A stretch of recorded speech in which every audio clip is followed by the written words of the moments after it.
안녕하세요. 순사의 국어입니다. 오늘은 비문학 독해 기본 강의 첫 번째 시간으로 차별 가능한 정보, 반복되는 정보에 대해서 설명을 드리겠습니다. 제가 저번 시간 OT에서 정보를 8가지로 분류했다고 말씀을 드렸죠. 그 8가지 분류 중에 가장 큰 대분류가 차별 가능한 정보이고, 두 번째가 무차별적 정보, 세 번째가 혼합형 정보예요. 먼저 이 차별 가능한 정보가 뭔지를 말씀을 드리면요. 우리가 글을 읽을 때 수천자를 읽죠. 요새 작년도 2022학년도 수능이 지문 길이가 좀 짧아지면서 한 지문에 약 1,500자, 1,800자 요 정도로 나오고, 좀 길면 2,000자 넘어가는 가나형 지문이 나왔었는데요. 우리가 사실 1,000자만 돼도 1,000자 텍스트를 전부 기억할 수가 없겠죠. 우리가 천재가 아니기 때문에 2,000자가 넘는 텍스트를 실전에서 약 5분 정도 내외의 시간에 읽는데 그 정보를 다 기억할 수가 없잖아요. 따라서 우리는 정보를 차별해야 됩니다. 실제 2,000자 중에서 어떤 중요한 정보는 중요하게 대해줘야 되고요. 중요하지 않은 정보는 중요하지 않게 차별해야 돼요. 우리 머릿속에 기억 속에서 정보를 차별해야 되는 거예요. 얘는 더 중요해. 얘는 더 중요한 정보로 봐야 해. 얘는 덜 중요해. 얘는 기억하지 말아야 해. 이거에 대한 기준이 필요하겠죠. 저는 이 기준을 2가지로 여러분한테 제시할 거예요. 차별 가능한 정보로. 얘는 쉽게 생각하면 중요한 정보, 기억해야 하는 정보가 되는 겁니다. 실제 지문에서 나올 수 있는 정보의 종류가 아까 말씀드린 것처럼 8가지 분류가 있으면 그 중에서 무조건 기억해야 하는 정보는 2가지밖에 없는 거예요. 그 2가지 중 오늘이 첫 번째 시간인데요. 첫 번째는 반복이고, 이제 이틀 뒤에 올라갈 영상은 차이점입니다. 차별 가능한 정보의 첫 번째는 반복되는 정보인데요. 이 반복되는 정보는 2가지 분류가 있습니다. 같은 주장, 개념, 상황에 대해서 풀어서 부연 설명할 때가 있고, 또는 이제 주장, 개념, 상황에 대해서 사례를 들어서 설명할 때가 있어요. 이 2가지 사례밖에 없습니다. 즉, 사례를 제시해서 설명을 하거나 같은 내용을 계속 부연 설명하고 변용해서 설명할 때, 그러니까 같은 내용인데 말만 바꿀 때, 같은 말인데 표현이 다를 때, 또는 이제 예시를 사용해서 설명할 때, 이 2가지밖에 없습니다. 이 2가지가 반복의 케이스예요. 제가 예시를 보여드릴게요. 이거는 작년도 6월 모의평가인데요. 1764년에 발간된 체사르 베카리아의 범죄와 형별은 커다란 반향을 일으켰다. 그러면 이 반향이 뭔지를 읽으면서 잡아야겠죠. 형별에 관한 논리 정연하고 새로운 주장들에 대한 유럽의 지식 문화가 매료된 것이다. 그러면 이 유럽의 지식사회가 매료된 것이다. 이 새로운 주장이 뭔지 봐야겠죠. 이게 이거겠죠. 이거랑 같은 말이죠. 자유와 행복을 추구하는 이성적인 인간을 상정하는 당시 계몽주의 사조에 베카리아는 충실히 호응하여 이익을 저울질할 줄 알고 그에 따라 행동하는 존재로서 인간을 전제하였다. 즉, 새로운 주장이 뭔지는 여기까지만 읽었을 때는 아직 안 나오죠. 그냥 이 계몽주의 사조에 베카리아가 호응해서 인간을 이런 존재로 전제하였다. 요것만 나오죠. 그러면 새로운 주장이 뭘까 하고 계속 읽겠죠. 사람은 대가 없이 공익만을 위하여 자유를 내어주지는 않는다. 그러면 대가가 있어야 한다. 요 말을 하는 거죠. 지금 그 다음 문장은. 그리고 끊임없는 전쟁과 같은 상태에서 벗어나기 위하여 자유의 일부를 떼어주고 나머지 자유의 몫을 평온하게 누리기로 합의한 것이다. 앞의 말이랑 같은 말이죠.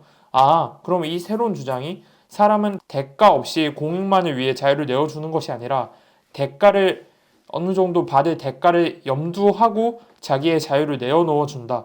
요 주장이 베카리아의 새로운 주장이고, 아마도 이 주장이 커다란 반향을 일으킨 걸로 볼 수 있겠죠.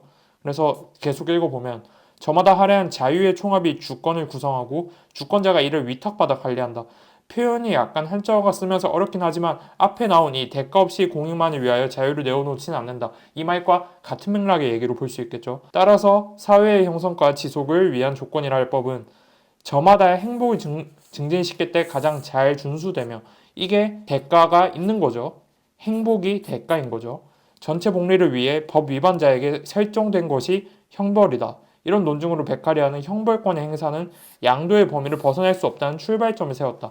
자, 이 문단에서 첫 번째 문장이랑 두 번째 문장을 보고 잡으려고 의식적으로 노력해야 되는 거는 대체 베카레아가 일으킨 반향이 무엇이고 그 새로운 주장이 무엇인가였죠. 즉 이 두 가지를 잡는 게 목표였죠. 근데 이 두 가지는 같은 말이었죠. 근데 세 번째, 네 번째 문장에서 뭐 사람은 대가 없이 공익을 위하여 자유를 내어놓지 않는다. 이게 바로 새로운 주장이죠. 그러니까 이 문단은 새로운 주장이 무엇인지에 대해서 표현만 살짝 바꿔가면서 계속 설명하는 이 기억의 사례인 거예요. 왜냐면 이 사람은 대가 없이 공익만을 위하여 자유를 내어놓지는 않는다. 이 말이 저마다의 행복을 증진시킬 때 가장 잘 준수된다. 이 말이랑 똑같은 거예요. 행복이 대가로 사람들에게 제공이 되니까 그 대가로 인해서 사람들이 법을 더 잘 준수하게 된다. 이 말을 하려는 게 이 문단의 주제잖아요.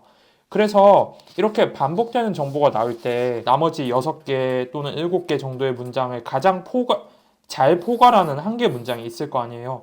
그 한 개 문장만 기억하면 돼요.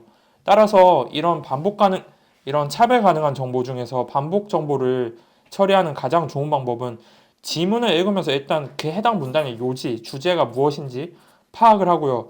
그 요지를 설명하기 위해서 반복되고 변형되는 내용이 있음을 일단 인지해야 돼요. 그러면 이 단계에서 우리는 이 문단은 반복 정보구나 라는 거를 인지한 거예요. 인지를 한 다음에는 그 문단이 보통 짧으면 4개, 많으면 뭐 10개 문장으로 구성되어 있잖아요. 그 중에서 가장 포괄적인 문장 1개를 고르는 거예요. 나머지 문장을 가장 잘 압축할 수 있는 1개 문장을 본인이 고르고 그것만 딱 기억하고 나머지는 날린 다음에 다음 문단으로 향하는 거예요. 왜냐면 왜 이렇게 해야 되냐? 뭐 단어가 계몽주의 사조, 이익을 저울질한다, 전쟁과 같은 상태 이런 식으로 변형되잖아요. 같은 말이 같은 의미, 같은 맥락인데도 표현이 계속 변형되면 모든 용어를 다 중요한 것으로 만약에 간주해버리면 기억을 할 수 없겠죠. 한 500자, 짧으면 300자인데 사실 순간적으로 300자, 500자만 읽고 다 기억하는 것도 인간이 절대 할 수 없어요. 평균적인 인간이면 할 수 없거든요. 근데 그 중에서 한 개 문장, 딱 한 개 문장만 포괄적인 거를 골라서 그 문장이 한 30자야. 그 문장이 길어도 50자야. 이러면 기억할 수 있어요. 30자에서 50자를 기억하는 거는 할 수 있고 할 수 있어야 하기도 해요. 수능에서. 만약에 자기가 어떤 문장을 딱 하나 골랐어요.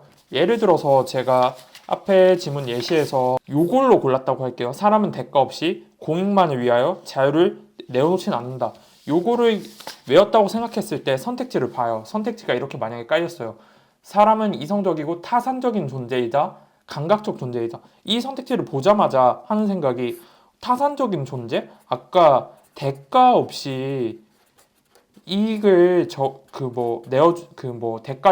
대가 없이 이익을 내어주지 않는다. 그런 문장을 제가 외웠다고 생각해 볼게요. 내어주지 않는다라고 했었는데 그러면 이 대가 없이 이익을 내어주지 않는다는 말과 타산적인 존재라는 말이 같은 말 아닌가라고 생각하고 1문단으로 돌아와서 확인하고 이 선택지가 맞는지 틀린지를 OX 판단을 할 수 있겠죠. 그래서 포괄적인 문장 1개로 골라야 되는 거예요. 다른 그냥 뭐 계몽주의 사조를 만약에 기억을 했으면 이 단어 있죠. 이성적이고 타산적인 존재이자 감각적 존재이다. 이 말을 보고 계몽주의 사조를 떠올리는 게 어려워요. 만약에 대가 없이 이익을 내어주지 않는다. 이 문장을 하나를 기억했으면 이거는 이성적이라고 볼 수 있지 않나? 이건 타산적이라고 볼 수 있지 않나?로 연결해서 볼 수 있어요. 그러니까 지엽적이고 그 문장만 잘 표현하는 문장을 외우는 게 아니고 나머지 4개, 5개 문장을 다 포괄할 수 있는 문장을 기억해야 하는 이유는 물론 나머지 정보를 6개, 7개를 함께 포함하는 정보를 기억하는 게 독해 과정에서 효율성이 높아서도 있고요. 문제를 풀 때 있죠. 문제를 풀 때 결국 우리는 선택지를 보고 정오 판단을 하는 게 문제풀이의 핵심인데 선택지를 보고 이게 몇 문단에 어떤 문장을 변형해서 선택지로 출제한 것인지 알려면 가장 포괄적인 표현을 기억하는 게 가장 유리해요. 왜냐하면 지문에 아예 없는 말을 새롭게 만들어서 선택지로 구성하는 경우가 17문제가 5개 선택지면 85개잖아요. 85개 중에 10개 이하예요. 지문에 아예 없는 말로 구성하는 경우가. 그러니까 75개는 지문에 있는 말을 살짝 약간만 바꿔서 있는 그대로 낼 때가 거의 많거든요. 이 표현도 지문에 찾아보면 1문단이나 2문단에 찾아보면 있어요. 있는데 이제 이 문장이 선택지에 나올 것 같아 라고 생각하고 기억하는 거는 솔직히 말이 안 되잖아요. 너무 운빨이고. 그래서 선택지로 무슨 말이 나와도 내가 그 선택지의 말을 보고 일문단으로 돌아올 수 있는 그런 표현을 기억하는 거예요. 그게 포괄성이 높은 문장을 기억하는 원칙의 핵심이에요. 독해 효율성도 높이고요. 선택지를 봤을 때 그 반응하는 거 있죠. 여러분들이 흔히 말하는 반응해라. 그 반응도의 정도를 높이려고 가장 포괄성이 높은 문장을 기억하는 거예요. 그래서 뭐 이성적이고 타선적이라는 말을 본 후 복리라는 단어와 연결짓거나 아니면 아까 제가 말씀드린 그 대가 없이 이익을 내어주지 않는다. 요 말과 연결시켜서 일문단으로 돌아가 확인해야겠다라고 판단할 수 있겠죠. 그래서 여러분들이 가장 포괄성이 높은 문장을 기억하는 게 좋고요. 종종 이럴 거면은 그냥 선택지를 먼저 읽은 다음에, 그러니까 문제를 먼저 읽은 다음에 지문을 읽는 게 낫지 않나라고 생각하는 사람들이 있을 수 있는데, 한 지문에 딸린 문제가 최소 3개에서 많으면 6개죠. 그러면 선택지가 15개에서 20개가 넘어간다는 소린데, 거기 나온 표현들을 다 기억하고 지문으로 가면 모든 문장이 다 중요해 보일 수밖에 없어요. 그래서 저는 그거는 별로 안 좋은 것 같고, 그냥 가장 포괄성이 높은 문장을 계속 선별하려고 본인이 노력하는 게 맞다고 생각을 해요. 그러하고, 그리고 이 원칙 설명을 마무리하면서 제가 말씀을 드리면, 눈치가 있는 분들이라면 알겠는데 이 포괄성이 높은 정보 선별, 반복하는 정보, 차별 가능한 정보에서 이 반복 유형의 정보를 잡을 때 가장 중요한 게 어휘력이에요. 왜냐면 아까 말한 뭐 이성적, 타산적, 이익을 저울질한다 이런 표현들이 다 같은 말이라는, 같은 맥락이라는 걸 이해하려면 물론 독해력도 중요해요. 독해력도 중요하고 요지랑 주제를 파악하는 것도 중요한데 무엇보다 저는 어휘력이 필수적으로 필요하다고 생각을 합니다. 근데 이거를 뭐 별도의 어휘 자료집 사는 것도 물론 좋아요. 수능 관련해서 나오는 책들도 좋은 게 많긴 한데, 저는 어떻게 공부를 했었냐면 비문학을 풀 때마다 모르는 어휘들이 나오잖아요. 그 어휘들을 별개의 노트장에 정리를 하세요. 그냥 손바닥만한 노트 있죠. 손바닥만한 노트 사서 그 노트마다 뭐 내가 만약 타산적이라는 단어를 몰라. 그럼 타산적인 거를 사전에 검색해서 사전적 어휘를 쓰세요. 사전적 어휘 의미를 쓰고 그 다음에 뭐 영어 단어 외우듯이 이성적, 이성이 뭐지? 쓰고 그리고 뭐 이익이 무슨 뜻인지 정확히 모르겠어. 그러면 다 쓰는 거예요. 이거를 기출 분석하면서 모르는 어휘가 그때그때 나올 때마다 외우는 게 그 어휘 문제 있죠. 어휘 의미 문제가 1개에서 2개 정도 나오잖아요.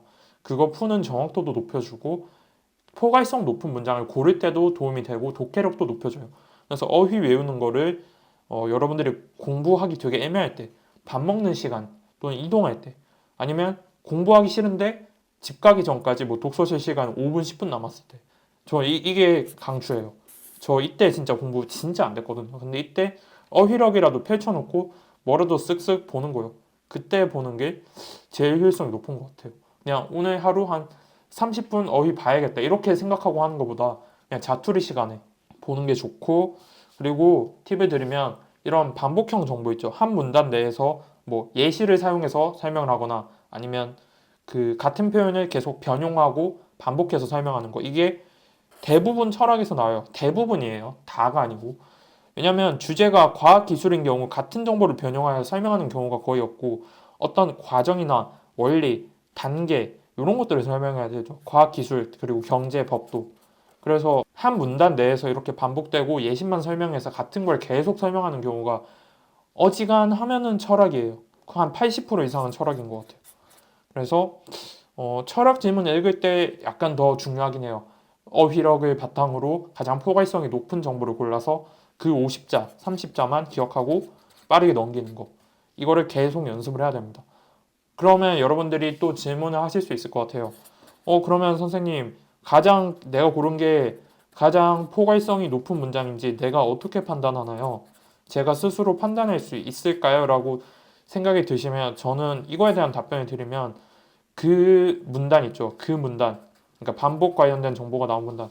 그 문단 관련된 문제를 풀 때 있죠. 문제를 풀 때 본인이 빨리 풀 수 있는가가 지표예요. 예컨대 이 베카리아 있죠. 이 베카리아가 작년도 6월 모의평가거든요. 요거 딸린 문제들을 여러분들이 가장 포괄성이 높은 정보를 하나 선별해서 문제의 선택지를 볼 때마다 선지를 보고 결국 어떤 문단으로 돌아가야 될지, 돌아가서 확인해야 될지 고민을 하게 되잖아요. 이 고민하는 시간 있죠. 이 시간이 짧아지면 여러분이 제대로 고른 거예요.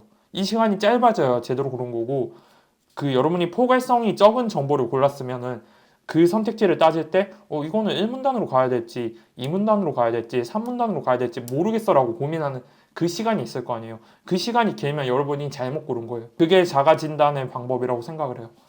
물론 절대적인 지표가 될 수는 없는데, 여러분들이 공부하실 때 참고하시려면 어떤 선지를 봤을 때 어떤 문단으로 돌아가야 될지 그 선지 보자마자 한 1초, 2초, 3초 만에 판단이 되면 제대로 고른 거고, 5초 이상 고민을 하면 잘못 고른 거예요.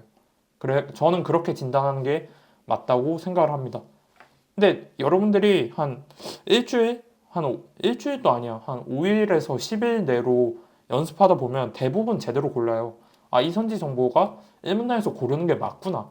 그거를 판단하시는데 크게 오래 걸릴 것 같지는 않습니다. 5일에서 10일? 좀 어휘력이 많이 부족해도 한 달 안에는 되지 않을까 싶습니다. 한 달 목표를 선지 보자마자 몇 문단으로 돌아가야 될지 한 1초, 2초 만에 바로 정확하게 끄집어내는 거. 그거를 공부 한 일주일 목표나 한 달 목표로 잡으셔도 좋을 것 같아요. 네, 그럼 오늘 영상은 여기까지 하겠습니다. 그럼 모레 제가 차별 가능한 정보 두 번째로 돌아오겠습니다. 감사합니다.